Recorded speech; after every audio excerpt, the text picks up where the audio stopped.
Gaul itu jangan sama orang yang di bawah kita. Akhirnya nanti kita turun level. Bergaulah dengan orang yang level agamanya, ruhaniyatnya, ilmunya, amalnya, risaunya, kehidupannya di atas kita. Kehidupannya di atas kita. Nanti kita kegeret tuh. Ya. Makanya saya doa sama Allah Subhanahu wa taala agar sampai mati itu punya santri gitu. Karena banyak hal-hal yang nggak bisa diceritain kecuali sama santri gitu. Kan detail tuh kalau sama santri itu detail. Contohnya kan detail tuh kalau sama santri itu detail. Contohnya itu sahabat. Itu kalau saya di markas, Indra saya pilihin yang aman-aman gitu. Kalau yang nggak aman-aman tuh nyenggol orang. Kalau untuk santri memang dididik untuk jadi manusia. Santri memang dididik untuk jadi manusia kita. Ustaz apaan sih? Bahas rokok, bahas jangan main game online, bahas so tahu akan gitu. Nah maka saya kajian sama orang umum itu untuk menunaikan kewajiban saya nyampein dakwah kepada orang sekitar. Tapi kalau saya terus-terusan sama orang umum, ya saya bicara level-level yang umum aja gitu. Padahal banyak sekali fikih-fikih yang mendalam, tasawuf-tasawuf yang mendalam. Kalau diceritain orang umum, nanti orang nggak paham. Nanti kita disalah pahami. Itu diantara cara saya ngejaga taraf keilmuan itu, saya mesti punya santri. Sehingga hal-hal yang mungkin sensitif di luar bagi santri enggak. Gitu. Ya kurang lebih kita ngobrol sama istri kan, bisa bicara sensitif, bicara hal-hal yang mungkin didengar orang nggak enak. Begitu juga. Nah begitu juga kita gitu, harus punya circle, harus punya lingkungan, harus punya lingkaran yang bikin kita tuh mau naik terus gitu. Keilmuan, amal, kerisauan, peduli kepada orang. Apalagi? Ya itu ya, taraf spiritualnya bagus, taraf sosialnya bagus, taraf finansialnya bagus gitu. Agar kita terus naik. Jangan sampai akhirnya karena kita main sama orang yang lebih rendah, akhirnya kita udah merasa cukup, akhirnya kita ikut-ikutan turun. Nah, wal uzlatu al aula idza fasada zaman aw khafa min fitanin bidinin mubtala. Uzlah tadi, menjauh dari kebanyakan manusia, yang lebih utama adalah kalau zaman sudah rusak. Dan tadi saya baca Hayatus Sabah, di sini juga dinukil ini yang tadi saya baca di Hayatus Sabah. Terus di zaman Sayyidina Umar aja banyak sahabat tuh udah uzlah itu. Tadi di antaranya Sayyidina Abdullah bin Mas'ud. Sayyidina Abdullah bin Mas'ud tuh didatengin orang-orang gitu, bawa hadiah. Kemudian datang berombong-rombong gitu. Kata beliau, ngapain sih kalian datang gitu? Saya doa sama Allah biar saya nggak ketemu orang dan orang nggak nemuin saya. Sampai saya ketemu Allah Subhanahu wa ta'ala. Kata Sayyidina Huzaifah Ibnul Yaman, dalam cerita yang lain beliau bilang, alangkah indahnya saya ini punya orang yang ngurusin ekonomi keluarga saya. Habis itu saya kunci pintu, dan saya mau fokus ke Allah Subhanahu wa ta'ala. Saya mau memperbaiki hubungannya sampai meninggal. Gak bisnis bener gak? Pengennya gak bisnis, pengennya gak kesana kemari, bener gak Pak? Udah pengennya di rumah sama anak istri, ajarin ngaji, sama masyarakat, ngayomin masyarakat, sama santri, ngayomin santri, huruj, wah itu enak banget. Kayaknya kalau orang gak mau begitu, kayaknya apa ya? Itu orang kalau orang tuh tahu nilai akhirat pengennya hidup begitu. Cuman kan apa? Likulli ummatin fitnah wa fitnatu ummati, menjadi manusia baik itu kuat ini macam-macam. Bahaya orang nggak punya hubungan baik sama Allah. Hubungannya baik sama Allah, duitnya ada, tapi hubungan sosialnya nggak terjaga. sama anak istri berantem, sama tetangga dibenci, sama keluarga besar nggak dianggap, puyeng. Jadi 3 ini harus lengkap ini. Sama Allahnya harus benar, biar Allah nggak kacaukan hidup kita. Yang kedua sama orangnya harus dijaga. Yang ketiga dompetnya ada isinya. Aduh, kalau nggak pusing. Benar nggak? Selamat Hari Kemerdekaan ya, 17 Agustus, dan selamat dipajakin semuanya. Itu kalau benar terjadi. Benar kan? Semuanya mau dipajakin tuh. Semua transaksi kita dilihat sama negara. Untung udah udah di mukodimahi ya sama Pati ya. Shock terapi buat pemerintah. Hari Kemerdekaan di waktu yang sama juga hari kesedihan. Semoga nggak terjadi. Jadi udahlah, nggak usah munafik kita nih. Ya, nggak usah munafik. Itu bensin perlu duit, benar nggak? Anak sekolah. Itu bensin perlu duit, benar nggak? Anak sekolah. Udah kan saya bilang kan, jangan benci duit. Cintai saja. Perlu saja. Karena dia modal saja. Karena dia modal. Paham ya? Itu kan yang kemarin saya pasang status. Apa kata Kiai Uzairon? Apa itu dunia? Apa saja yang nggak buat akhirat. Mau punya duit buat huruf kan akhirat. Ngapain takut? Punya duit untuk anak sekolah di tempat terbaik, akhirat. Punya duit, gara-gara itu kita bisa beli skincare istri bisa diajak jalan-jalan dan mau diajak masturoh, akhirat. Kalau diajak susah mulu terus nggak mau masturoh kan ya. Nah, gitu. Jadi jangan takut.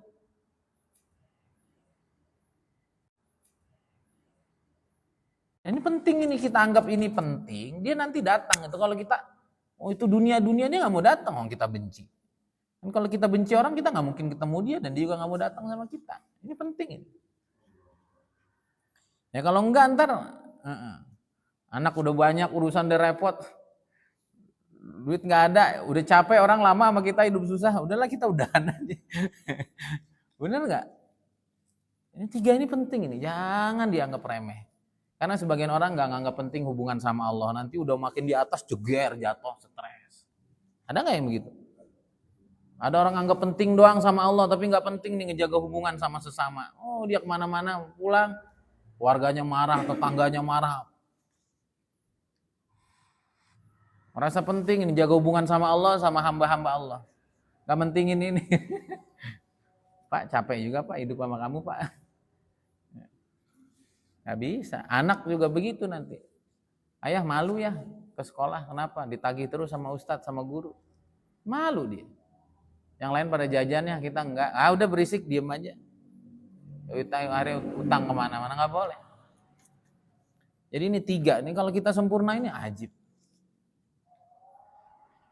Sebagian kita ada yang 3-3-nya PR, ada. Sebagian kita ada yang 2-nya PR. Sebagian kita ada yang 1-nya PR. Saya tinggal 1 nih, yang nomor 3 nih. Ya Allah, tahun ini agar dibuka. Karena baru paham. Dulu tuh nggak, sama kaya raya tuh kayak gimana gitu. Nah sekarang ini udah mulai niat, mau kaya raya pokoknya. Ya kalau nggak susah tuh, Indra tuh lihat. Nggak bisa bangun pondok, nggak bisa. Itu bangun Ustaz, itu apa yang punya. Alhamdulillah ada aja Allah kasih pertolongan, tapi banyak hal. Ya, banyak hal. Coba kalau kita nggak ngaji, bener nggak? Kita udah ngerasa oke aja, enggak. Nanti waktu yang membuat kita sadar. Nah sebelum sadar sama waktu, kita harus sadar dengan ilmu. Kalau nggak nyesel nanti. Nah, jadi misahin diri, nggak bergaul sama orang di zaman yang rusak itu lebih baik.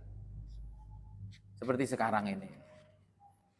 Ya, maka kata Kiai Uzairon itu, uzlah terbaik hari ini itu adalah ikut majelis ta'lim. Yang kedua, dakwah khuruj. Terbaik hari ini itu adalah ikut majelis ta'lim. Yang kedua, dakwah khuruj. Ini kan orang lagi ngapain di masjid. Yang ketiga itu pondok pesantren. Coba itu. Di luar itu ntar dulu lah. Ikut partai, bener nggak? Ke bawah. kontraktor ke bawah. Ngeri, zaman sekarang mah ngeri. Udah pokoknya gabung sama kelompok itu kalau emang kita jadi ketarik baik. Kalau enggak, dan ini zamannya Musannaf ini. Bahkan itu zamannya sahabat.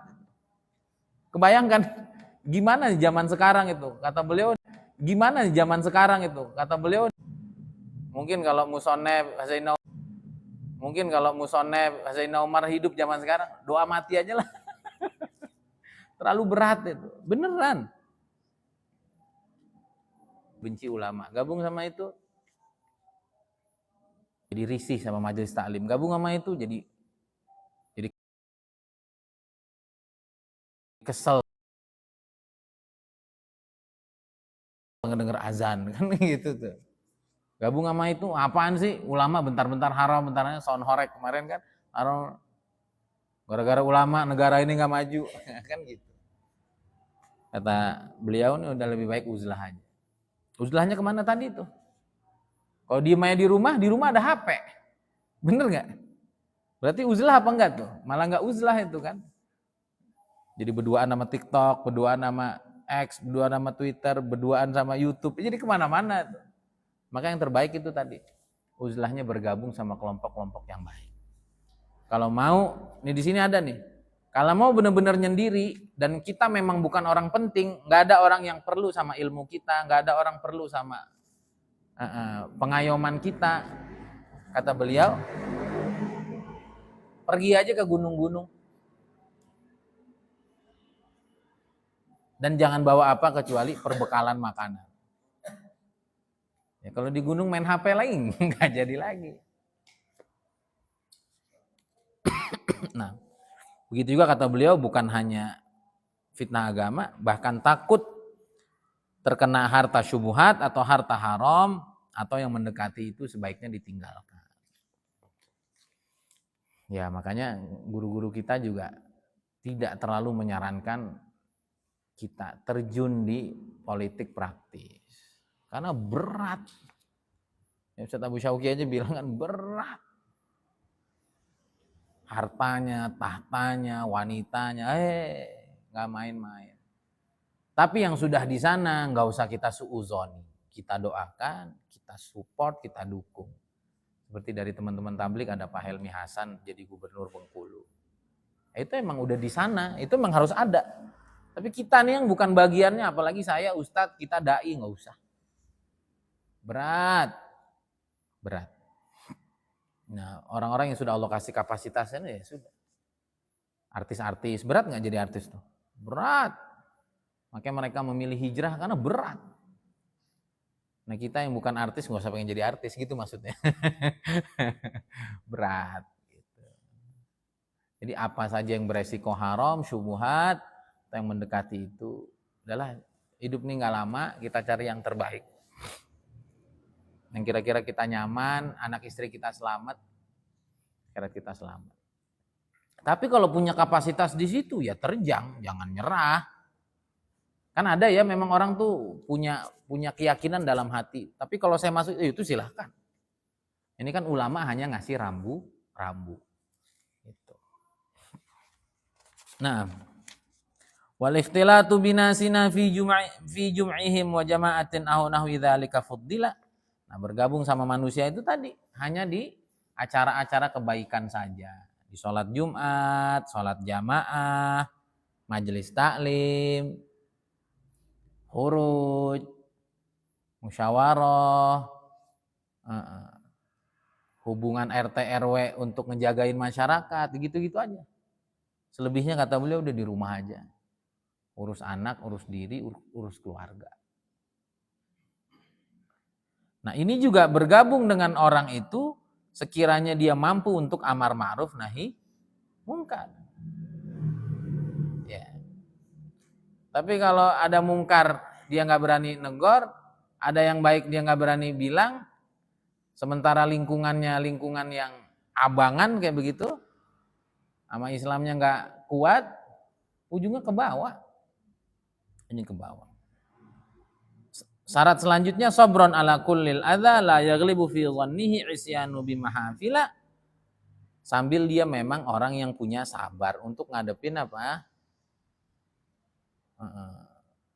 Serba-serbinya masyarakat. Karena masyarakat nih macam-macam. Nah itu maksudnya. Dan yang terbaik bagaimana? Khultah ma'annas, bergaul dengan orang atau menyendiri? Yang terbaik mana? Yang terbaik bergaul. Tadi tapi itu ada syaratnya. Yang pertama, kita bisa menegakkan yang baik, bisa mencegah yang tidak baik. Kalau enggak, udahlah komunitas yang normal-normal aja, komunitas yang baik-baik aja gitu. Masuk di komunitas yang atau di masyarakat yang keislaman yang enggak mateng itu ntar ke bawah. Yang kedua apa tadi? Sabar ngadepin masyarakat. Karena kalau udah ngadepin masyarakat, ya itu. Ada aja komentarnya, ada aja responnya. Yang ketiga apa? Kalau dia hadir di acara-acara besar, kata beliau, dipastikan jangan sampai ada maksiat di situ. Repot nggak? Kita nikahan, ada nggak organ tunggal? Ada berat. 17-an, ada? Ada. Ngantar benjang lewat sini. Ya kalau mau lihat-lihat lah, jangan jadi orang aneh juga kan.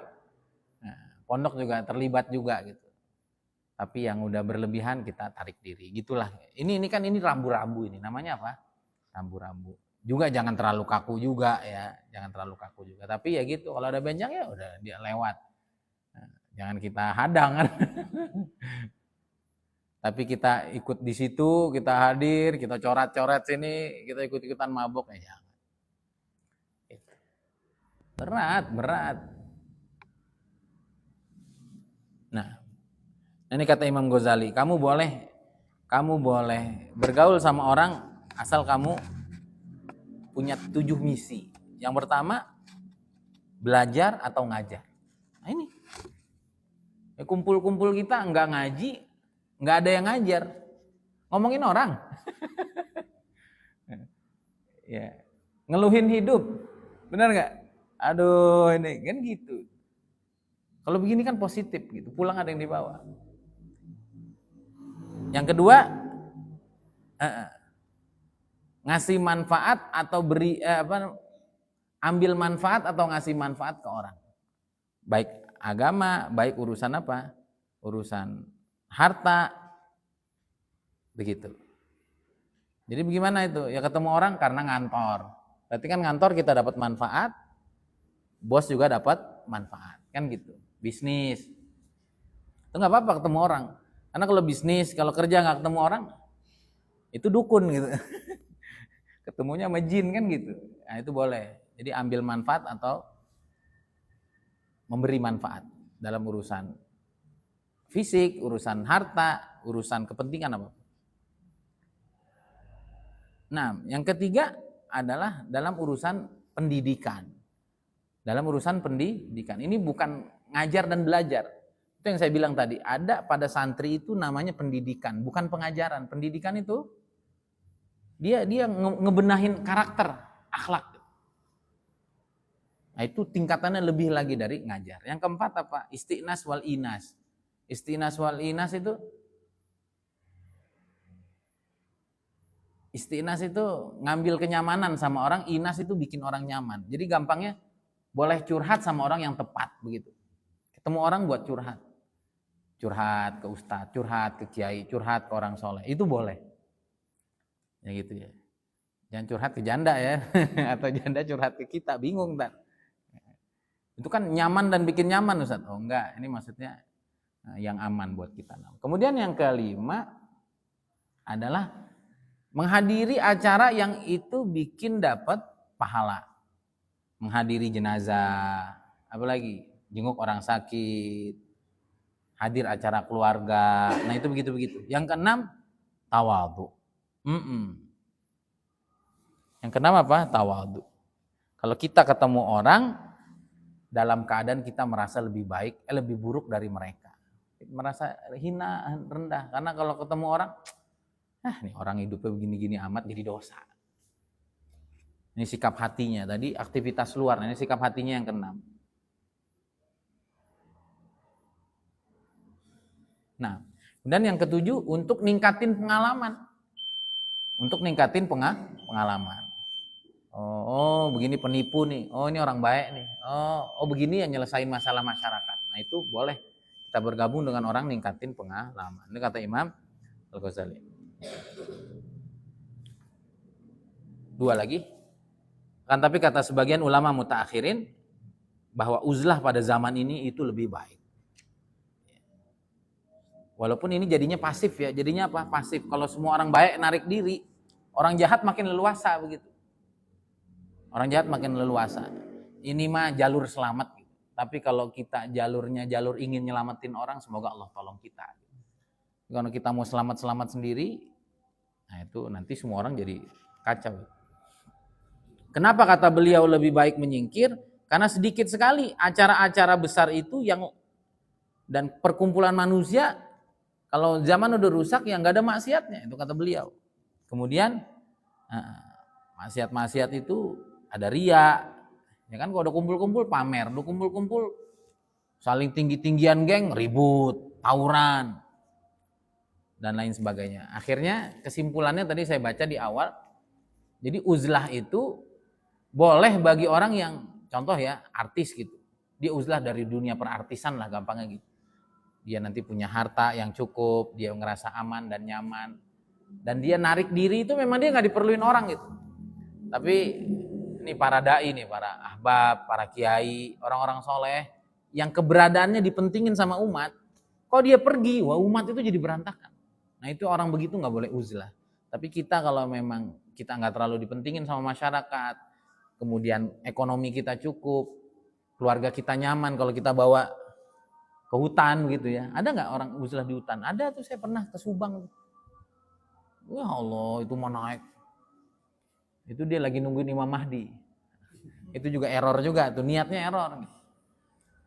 Dia bilang 2024 waktu itu, Oktober kalau nggak salah. Itu dunia akan guncang dan yang selamat cuma yang ada di Gundung. Sampai sekarang nggak terjadi perang dunia ketiga. Jadi seperti itu, kita ukur-ukurlah diri kita. Ini semua adalah rambu-rambu. Kita ambil yang terbaik. Hidup kita tidak lama di dunia. Pastikan selamat di dunia dan di akhirat. Anak, istri, keluarga kita, orang-orang terbaik kita. Hadza billahi taufik. Semoga bermanfaat. Subhanakallahumma wa bihamdika. Assalamualaikum warahmatullahi wabarakatuh.